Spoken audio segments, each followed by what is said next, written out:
Work friends. మన శివుడు అవతారం అయితే విగ్రహాన్ని చూడండి, చాలా వరకు శివుడు అవతారం ఎగ్జాక్ట్గా తన తండ్రి అనేటువంటి అవతారాన్ని కుమారుడు ధరణించేటట్టు చాలా అందంగా ఉంది విగ్రహం అయితే.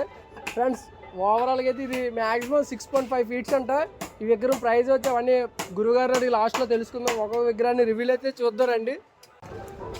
ఫ్రెండ్స్ ఇక్కడైతే చాలా వరకు చిన్న విగ్రహాలు కూడా ఉన్నాయి, లోపలికి రండి ఒకసారి. ఫ్రెండ్స్ ఈ విగ్రహం చూడండి, మన 3 feet నుండి కూడా విగ్రహాలు అయితే ఇక్కడ ప్రతి విగ్రహానికి ఉన్నాయి. అన్ని విగ్రహాలు అయితే చూసేద్దాం ఫ్రెండ్స్. ఇలాగే వెళ్ళారండి. ఫ్రెండ్స్ ఇక్కడైతే చాలా వరకు అయితే పెద్ద విగ్రహాలు అయితే ఉన్నాయి. మీ యొక్క అంటే మీ ఏరియాలో ఎవరైనా పెద్ద విగ్రహాలు పెట్టాలనుకుంటే ఈ యొక్క ప్లేస్కి విజిట్ చేస్తే చాలా వరకు విగ్రహాలు అయితే ఉంటాయి. చాలా వరకు అన్ని పెద్ద విగ్రహాలే. మనకి ప్లేస్మెంట్ కూడా చాలా వరకు అంటే వెళ్ళడానికి కూడా చాలా అంటే ఇది అవుతుంది. విగ్రహాలు అయితే ప్రతి విగ్రహానికి అయితే చూపిస్తాను రండి ఫ్రెండ్స్. ఫ్రెండ్స్ ఇది చూడండి.